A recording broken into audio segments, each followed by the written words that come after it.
नमस्ते। आज की इस चर्चा में हम एक बहुत ही दिलचस्प और गहरे विषय पर बात करने वाले हैं। हमारी अपनी असली कीमत और आगे बढ़ने का हमारा अपना अलग-अलग समय। अक्सर हम अपनी अहमियत को दूसरों की नज़रों से आंकने लगते हैं और अपनी यात्रा की तुलना दूसरों की मंजिल से कर बैठते हैं। लेकिन आज के हमारे स्रोत इस नज़रिए को पूरी तरह से बदलने वाले हैं। जरा सोचिए, अगर एक बिल्कुल नए कड़कड़ाते 2000 रुपए के नोट को बुरी तरह कुचलकर मिट्टी में फेंक दिया जाए तो क्या उसकी कीमत जीरो हो जाएगी? बिल्कुल नहीं, है ना? इंसान की अहमियत भी बिल्कुल वैसी ही होती है। बाहरी परिस्थितियां, थकान या लोगों के ताने हमारी अंदरूनी कीमत को रत्ती भर भी कम नहीं कर सकते। जो चीज मूल्यवान है वो मूल्यवान ही रहती है। इसी से जुड़ी हमारे स्रोतों में एक बड़ी ही कमाल की कहानी दी गई है।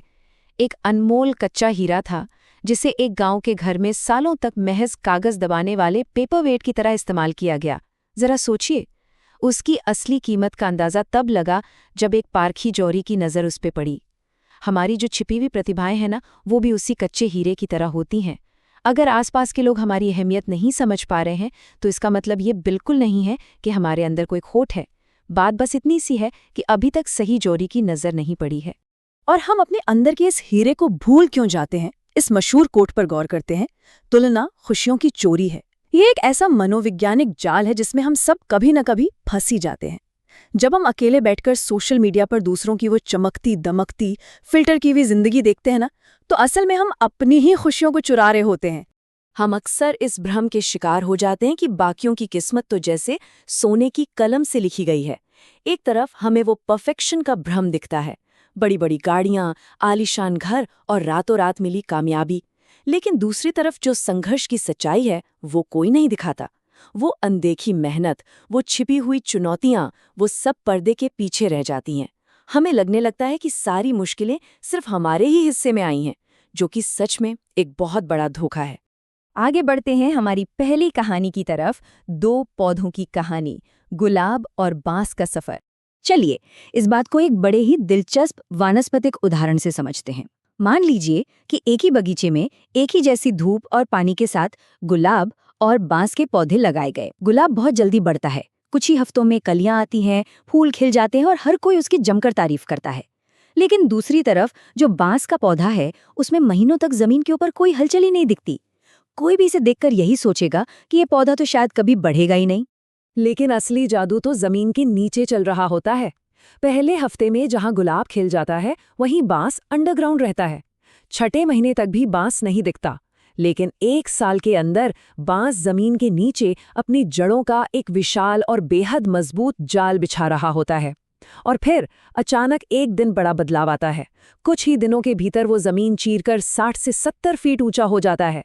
वो ऊंचाई जिसे गुलाब कभी सपने में भी नहीं छू सकता। तो यहाँ सबसे काम की बात क्या है?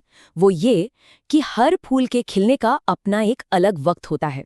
हम इंसान सबसे बड़ी गलती तब करते हैं जब हम अपने पर्दे के पीछे चल रहे प्रोसेस यानी अपने संघर्ष की तुलना किसी और के बिल्कुल तैयार और चमकते हुए रिजल्ट से कर बैठते हैं। अगर कोई चीज तुरंत नहीं दिख रही है तो उसका मतलब हारना नहीं है, बल्कि बांस की तरह अपनी जड़ें मजबूत करना है। अब आते हैं हमारे दूसरे अहम हिस्से पर, कमियों में छिपी ताकत और अपनी असली पहचान को अपनाना। हमारे स्रोत एक फूटे घड़े की बड़ी ही प्यारी कहानी का जिक्र करते हैं। एक घड़ा था जो थोड़ा सा चटका हुआ था, उसमें से पानी रिसता रहता था, जिस वजह से वो खुद को बिल्कुल बेकार समझता था। लेकिन उसे इस बात का जरा भी अंदाजा नहीं था कि उसके उसी रिसते हुए पानी ने अनजाने में ही पूरे रास्ते को खूबसूरत फूलों से सजा दिया था। जिन्हें हम अक्सर फ्लॉज या कमियां मानकर कोसते रहते हैं, वे असल में हमारे वो अनोखे गुण हो सकते हैं जो हमारे आसपास की दुनिया को सुंदर बना रहे हैं। हमारी कमियां ही हमारी सबसे बड़ी ताकत बन सकती हैं। बिल्कुल इसी तरह एक और जबरदस्त उदाहरण है एक शेर के बच्चे का, जो भेड़ों के झुंड में पला बड़ा। क्योंकि वो भेड़ों के बीच था तो वो खुद को भी भेड़ ही समझता रहा, अपनी असली ताकत और उस धाकड़ दहाड़ से पूरी तरह अनजान। हम इंसानों के साथ भी तो अक्सर यही होता है। हम आसपास के शोर में दबकर खुद को कमजोर मान बैठते हैं, क्योंकि हम भीड़ की आवाज को ही अपनी सच्चाई मान लेते हैं। तो अब सवाल ये है कि इन सारी बातों को हम अपनी जिंदगी में कैसे उतारें। स्रोतों में इसके लिए एक बहुत ही स्पष्ट और सीधा तरीका बताया गया है। पहला कदम, दूसरों का वो सोशल मीडिया वाला दिखावा देखकर खुद को आंकना बंद करना होगा। दूसरा कदम, बांस के पौधे की तरह शांति से अपनी जड़ों पर, अपने हुनर पर काम करना होगा। और तीसरा, सबसे जरूरी कदम, अपनी तुलना दूसरों से करने के बजाय सिर्फ अपने बीते हुए कल से करनी होगी। बस खुद से ये पूछना है कि क्या आज हम कल से बेहतर हैं? आज की इस चर्चा के बिल्कुल आखिर में आइए एक बहुत ही गहरे सवाल के साथ विदा लेते हैं। क्या हम दुनिया को अपनी कीमत तय करने दे रहे हैं, या हम शांति से अपनी जड़ें इतनी मजबूत कर रहे हैं कि उन ऊंचाइयों तक पहुंच सकें जिन्हें कोई गुलाब कभी नहीं छू सकता? समय बहुत कीमती है, इसे अपनी खुद की टाइमलाइन पर भरोसा करने में लगाइए, क्योंकि हमारी असली अहमियत वाकई अतुलनीय है। सोचने वाली बात है ना?